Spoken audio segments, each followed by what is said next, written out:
Jika kamu diberi pekerjaan untuk memilih urutan pertama NBA Draft di musim ini, siapa yang akan kamu pilih? Dan yang tak kalah penting, apakah kamu bisa membuat keputusan yang terbaik dan benar? Anthony Edwards, Obi Toppin, LaMelo Ball, James Wiseman. Apakah kamu akan memilih seorang pemain yang akan mengisi kekosongan posisi di tim kamu? Atau apakah kamu akan memilih pokoknya pemain yang paling terbaik di musim ini tanpa memedulikan posisinya? Dalam beberapa musim, keputusan yang diambil tim bisa benar dan memang terbaik. Namun tidak sedikit tim yang luput hanya satu nomor dari memilih pemain terbaik dan paling tepat untuk tim mereka. Basket adalah olahraga tim. Olahraga ini membutuhkan seluruh komponen terbaik setiap pemain untuk memenangkan juara. Namun memilih pemain terbaik setiap kali NBA Draft bisa mendorong sebuah tim menuju jalan yang benar hingga 1 dekade. Jadi, siapa yang kamu pilih? Hal ini tidak semudah yang Anda kira. Oh iya, sebelum lanjut, jangan lupa like dan subscribe ya. Simak ulasan berikut ini. Setiap beberapa tahun, selalu ada sebuah franchise team yang menggunakan urutan nomor 1 pick NBA Draft mereka ke orang yang salah. Seperti Los Angeles Clippers yang memilih Michael Olowokandi di NBA Draft 1998 yang memiliki karir yang buruk di NBA.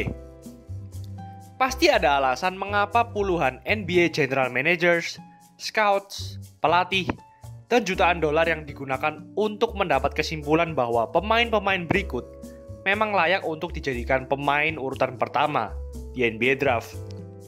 Mungkin Anda sendiri berpikir bahwa Anda lebih bisa memilih dengan benar daripada tim-tim yang memilih pemain ini. But hindsight is always 2020. Mudah untuk mengerti sesuatu bila sesuatu hal sudah terjadi. Mudah juga untuk mengatakan memilih Darko Milicic daripada D-Wade, Chris Bosh, dan Carmelo Anthony adalah keputusan buruk 17 tahun setelah hal itu terjadi. Namun membuat pilihan terbaik tepat sebelum NBA Draft dimulai adalah tugas yang sangat susah dan berat. Selama 40 NBA Draft terakhir hingga 1980, hanya 12 pemain yang merupakan urutan pick nomor 1 yang menjadi pemain terbaik di angkatan draftnya. Itu artinya, orang terpintar pun dalam hal memilih draft pick, hanya 30% dari mereka yang berhasil memilih. Memang general manager yang memberi keputusan akhir dalam NBA Draft Board. Namun, ada sesuatu yang janggal tentang urutan pick nomor 1. Dalam rentang waktu 7 tahun, dari 2005 hingga 2011, semua pick nomor 1 NBA Draft bukanlah pemain terbaik di angkatan draftnya. Bahkan dengan statistik dan video yang bisa di-breakdown yang memudahkan scouts untuk memilih, membuat keputusan terbaik tidaklah semudah 40 tahun yang lalu. Melihat prospek NBA dari dekat dan secara langsung adalah proses yang krusial. Namun mari kita lakukan sebuah eksperimen. Di sini saya akan memberi Anda 3 pemain dengan statistik masing-masing saat mereka bermain di kampus sebelum masuk di NBA. 3 pemain ini berada di angkatan draft yang sama. Semua pemain ini hanya bermain 1 tahun di kampus dan langsung masuk ke NBA Draft atau one and done. Sixers mendapat kesempatan memilih urutan nomor 1, dan Sixers sudah punya guards yang bisa mencetak angka bagi tim. Dengan informasi yang terbatas, jika Anda harus memilih, siapa yang akan Anda pilih di urutan pertama? Saya beri waktu. Sudahkah Anda membuat keputusan? Karena dari 3 prospek ini, salah satunya sudah memiliki karir yang fantastis di NBA. Mungkin masih terlalu dini di karirnya, namun Jason Tatum sudah menempatkan dirinya sebagai pemain terbaik di angkatan draftnya. Membuat keputusan hanya berdasarkan statistik mungkin merupakan hal yang susah. Namun bahkan dengan keuntungan untuk melihat pemain-pemain ini bermain di kampus, GM dan scout seharusnya memilih pilihan nomor 3. Jika Sixers memilih Tatum dibandingkan Fultz yang berada di urutan pick nomor 1, sangat mungkin mereka akan melaju ke final sekarang. Namun, Memilih pick yang terbaik tidak semudah yang banyak orang pikirkan. Mari kita coba lagi. Di sini ada 3 prospek. 3 pemain ini di posisi yang sama, dan angka ini adalah angka mereka sebelum di NBA. Satu di antara mereka merupakan pemain internasional, satu di antaranya bermain 2 tahun di kampus, dan satu lagi bermain 1 tahun di kampus. Tim Anda membutuhkan pemain power forward yang bisa menembak sekaligus bisa bermain di dalam. Siapa yang Anda pilih?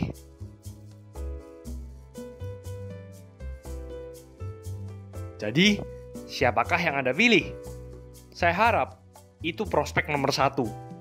Karena pemain ini akan menjadi 2 kali NBA MVP.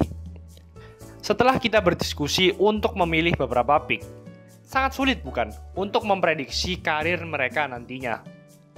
Jadi bila Anda tidak memilih Giannis dalam pick ini, Anda tidak sendirian. Saat itu, hanya ada sedikit bukti yang menunjukkan bila dalam 6 tahun, ia akan menjadi MVP di NBA. Di tahun 2013, jika Anda memilih Giannis dalam peringkat 10 teratas di NBA Draft, Anda mungkin akan ditertawakan dan mungkin dipecat.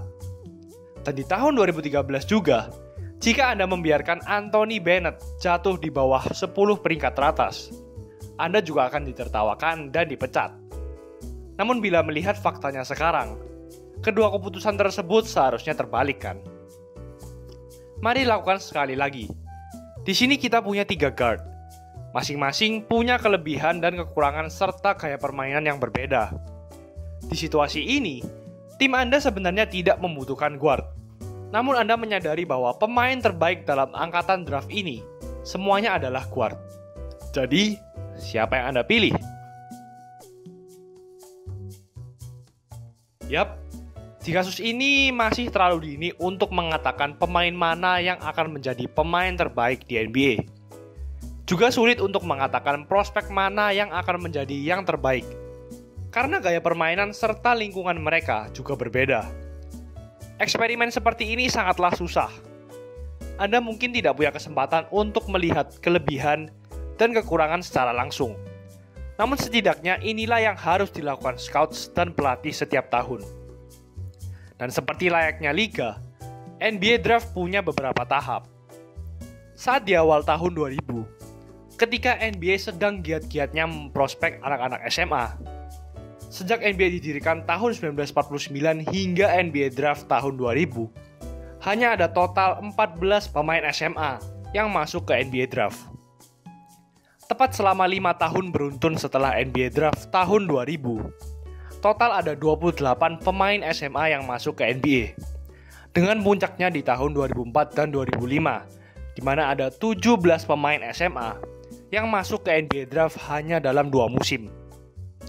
Tentunya ini tidak terlepas akibat kesuksesan LeBron James, dan tren yang mengikuti hal tersebut sangatlah masif.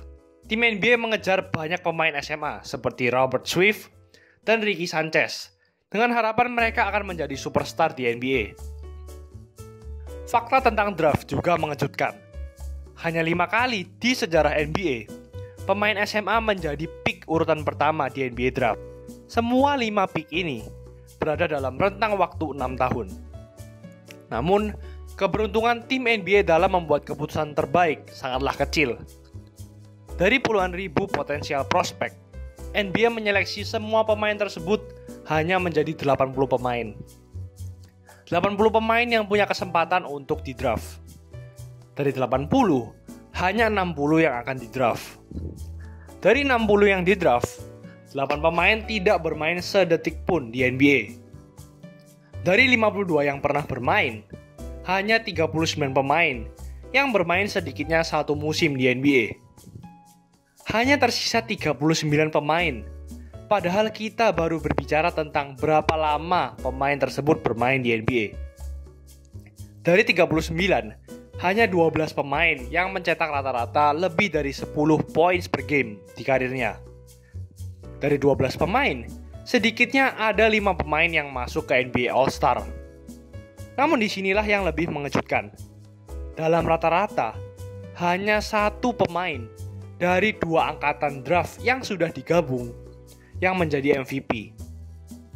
Faktanya dalam 25 tahun terakhir, buzz yang dipilih dalam pick nomor 1 NBA jumlahnya sama dengan jumlah MVP. Jadi, Anda memiliki kehormatan untuk memilih pick nomor 1 di NBA Draft tahun 2020. Seoptimisnya Anda pun, hanya 30% Anda akan membuat keputusan yang benar. Jika sudah benar pun, 75% pemain Anda akan masuk dalam jajaran All-Star dan hanya 1/5 kemungkinan akan menjadi MVP. Namun juga 1/5 kemungkinan pemain tersebut akan menjadi bust. Anda membutuhkan guard tinggi yang bisa mendongkrak tim Anda.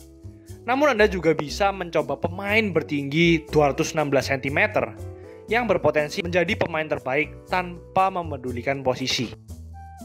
Namun fanbase Anda semuanya setuju untuk memilih pemain yang diproyeksikan menjadi urutan pertama. Namun pemain yang telah memiliki karir konsisten dan efisien selama 2 tahun di kampus mungkin menjadi pemain yang paling pantas untuk dipilih. 5 menit lagi dan tim Anda sudah harus siap maju ke depan. Buat pilihan Anda. Jangan lupa like, komen, dan subscribe agar channel ini bisa berkembang dan menghasilkan video menarik lainnya. Thanks for watching. I'll see you in the next video.